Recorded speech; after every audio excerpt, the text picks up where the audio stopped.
Bon, aujourd'hui je te tourne cette vidéo et elle me tient énormément à cœur parce que j'ai un mental très agité, très dispersé, très actif et que pendant des années de ma vie, j'ai cherché des solutions pour m'apaiser, pour calmer mon mental et comprendre tous ces mécanismes. Donc ça m'a causé énormément de souffrance, parfois mené à des états dépressifs même, vraiment dépressifs. Et du coup j'ai envie de te transmettre dans cette vidéo comment fonctionnent les mécanismes de ton cerveau et comment apaiser ton mental une bonne fois pour toutes. Comment ça fonctionne d'apaiser son mental, qu'est-ce que tu peux mettre en place dès aujourd'hui, très facilement, pour comprendre ton mental et t'apaiser. Ok ? Donc il faut comprendre quelque chose de fondamental, c'est que on pense pour réfléchir, ok ? Mais toute ta journée, tu as un commentateur dans ta tête qui commande tout ce que tu fais. Quand tu es en train de faire tes courses, quand tu es au travail, quand tu es en train de marcher, quand tu es en train de parler avec les gens, il y a toujours cette voix dans ta tête en toile de fond qui commande ce que tu fais. Et la plupart des gens ne se rendent même pas compte de ça. Ils se rendent compte qu'ils pensent quand ils pensent, mais ne se rendent même pas compte qu'il y a toujours cette voix qui tourne en boucle. Et la plupart de ces pensées que tu as toute la journée sont inutiles, elles sont totalement superflues. Elles commentent le quotidien, elles rejouent des schémas négatifs, elles rejouent des peurs, elles jouent un dialogue interne constant. Et en fait, toutes ces pensées créent la plupart du temps un mal-être à l'intérieur parce qu'elles sont corrélées à ton état émotionnel, donc elles sont corrélées à ton corps. La plupart des pensées négatives que tu vas avoir, il faut comprendre que c'est des schémas, c'est des mécanismes. Ça vient très souvent de l'enfance, d'une blessure de l'enfance, d'un rejet que tu as eu, que tu n'as pas été aimé de la bonne façon. Ça vient de ton conditionnement, de la création de ton ego, par ton environnement social, par tes parents, par tout cet entremêlement de choses. Et du coup, tu vas rejouer des scènes, des blessures dans ta tête, dans tes pensées qui sont négatives. Et le truc, c'est que tu peux rejouer ces scènes négatives pendant des années, pendant même toute ta vie entière. Si à 12 ans, tu n'as pas bien été aimé par tes parents et qu'on t'a dit, on t'a rejeté, on t'a dit t'es pas bien comme t'es, et que là, à 30 ans, tu peux te dire toute ta vie, je suis pas bien comme je suis. Et te répéter ça tous les jours. Et le problème de ces schémas de pensée qui sont néfastes, c'est qu'ils influencent toute ta vie. Pourquoi ? Si je me répète que je suis pas bien comme je suis, ok ? Ça va me mettre dans un état émotionnel qui est pas sain, où je me sens mal, et du coup, je vais être aussi mal dans mon corps, et toute ma journée, je vais me sentir mal en moi, ok ? Le truc, c'est que quand une pensée négative commence, ça entraîne très souvent une cascade d'autres pensées négatives. Okay ? Donc tu vas commencer par une seule pensée à n'importe quel moment de ta journée, je vais me sentir mal dans mon corps, et ça va entraîner je suis pas beau, je suis pas confiant en moi, je me sens mal physiquement, etc. Et ça peut durer des heures et gâcher toute ta journée. Okay ? Donc c'est très important de comprendre que tout ton schéma de pensée influence directement toute ta vie et tout ce que tu vis au quotidien. Un autre problème de ces pensées négatives, c'est que ce sont des boucles, ok ? Ces schémas se répètent et se répètent et se répètent. L'autre problème de cette répétition constante de ces schémas, c'est que ça devient ta réalité.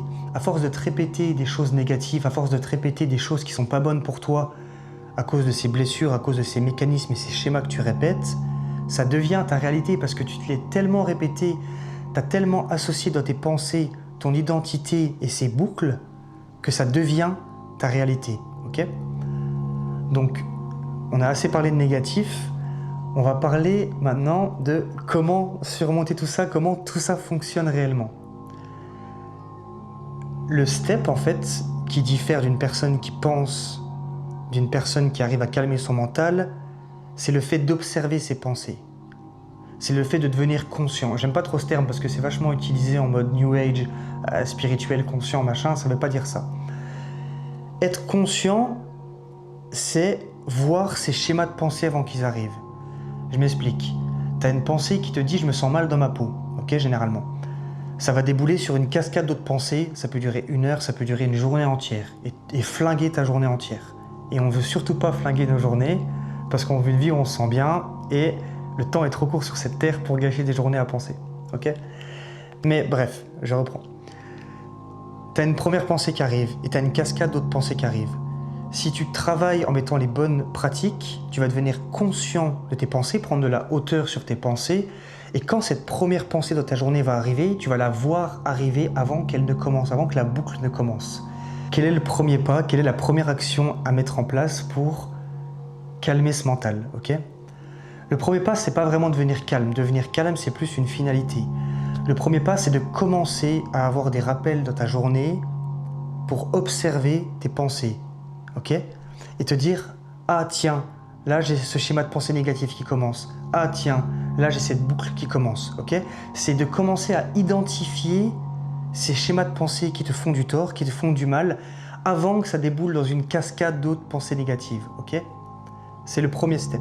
C'est une sorte d'éveil de tes pensées, ça va créer une sorte de lucidité sur tes pensées, de lucidité sur toi. Quand tu vas commencer à voir arriver ces pensées, ah, encore cette boucle, ah, je répète ce schéma de pensée, tu vas petit à petit commencer à ne plus fusionner ton mental et ce que tu expérimentes de la vie, ton expérience directe de la vie, ce que tu observes en fait, et à te rendre compte que toutes ces pensées ne sont pas forcément toi. Ça, ce premier step, ce premier éveil, un peu, même si j'aime pas trop ce terme éveil, mais c'est un premier step, ça va commencer, c'est le premier pas pour te libérer de cette prison mentale dans laquelle tu es. Petite parenthèse, je vois beaucoup d'amis, beaucoup de gens qui mettent énormément d'actions en place dans leur quotidien, dans leur journée, donc de l'action, de l'action, de l'action, pour esquiver leurs pensées qui sont malsaines. C'est très bien de faire plein de choses, j'ai 1000 passions et j'adore faire plein de choses aussi, mais c'est pas la clé. Bien sûr qu'il faut faire de la vie, bien sûr qu'il faut agir pour expérimenter, c'est extrêmement important, et pour découvrir ses passions, bref, pour mille et une choses. Mais la seule voie pour être apaisé, c'est celle-ci. C'est prendre conscience que tu n'es pas tes pensées, réussir à observer tes pensées, ok? Le premier step, comme je te disais, c'est de réussir dans ta journée à observer tes pensées. Maintenant, comment tu passes totalement au-dessus de ça, que tu prends toute la hauteur pour ne plus jamais te laisser avoir par ça? Personnellement, ce que j'ai mis en place de ma vie, durant ces 8 dernières années, c'est de méditer.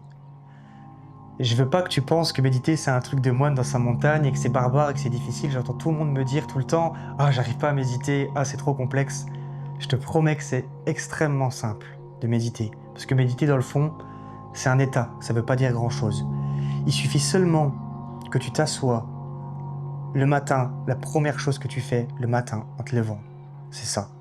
Je t'explique. Tu t'assois dans le calme le plus total. Tu peux mettre une musique douce si ça te fait du bien dans les oreilles. Tu prends 10 minutes pour écouter ta respiration. Tu vas partir dans des schémas de pensée dans tous les sens dans ta tête, parce que tu n'es pas habitué à faire cet exercice. Et dès que tu te rends compte que tu pars dans des schémas de pensée dans ta tête, tu reviens à ta respiration. Ça fait 8 ans que je fais ça, et ça a changé ma vie. Et c'est juste faire ça le matin en te levant, parce que c'est souvent là où tu es épris par tes pensées quand tu te réveilles. Et si tu peux, de refaire 10 minutes à un autre moment dans ta journée, et le soir. 10-20 minutes par jour pour sortir de cette prison mentale, c'est rien. Il suffit juste de s'asseoir dans le calme, d'écouter sa respiration et de revenir sur ta respiration à chaque fois que tu vas avoir tes pensées. Et pratiquer ce truc-là, pratiquer le fait de revenir à ton souffle, va te permettre de voir tes pensées et de prendre de la hauteur dessus et ne plus tomber dans ces schémas incessants de pensées qui te font du mal. Et je te le dis avec sincérité parce que ça m'a pourri la vie, ça m'a détruit une partie de ma vie, ce truc-là. Donc, mets ça en place et je te promets que petit à petit, à force de pratique, c'est une discipline vraiment quotidienne, mais ça va transformer toute ta vie parce que quand tes pensées sont plus apaisées, tes émotions aussi, ton état intérieur aussi. Et quand tu vis une vie de calme et d'apaisement, le calme ne veut pas dire pas faire de choses et aller courir dans tous les sens. Moi, je fais plein de choses dans ma journée, mais je suis calme à l'intérieur de moi et c'est un état qui est extrêmement agréable et tu mènes une vie qui est beaucoup plus agréable. Donc voilà. J'espère que cette vidéo te servira, que tu mettras ça en pratique. Si tu sais pas où trouver des vidéos de méditation, tu regardes sur ma chaîne, sur la chaîne de plein de gens. Il y a plein de gens super inspirants qui en parlent sur YouTube gratuitement, où tu as plein de vidéos pour commencer à méditer, apprendre à méditer. Mais ne vois pas ça comme quelque chose d'extrêmement difficile. Vois juste ça comme le fait de te poser 10 minutes et d'essayer de trouver le calme. Au début, tu vas pas le trouver. Ça va prendre quelques jours avant que ça commence à venir, mais tu vas finir par trouver cet état où tu te sens bien et où tu peux prendre de la hauteur sur toi-même. Ok ? Voilà, j'espère que ça te servira et que tu vas pouvoir reprendre le contrôle là-dessus. Allez, salut!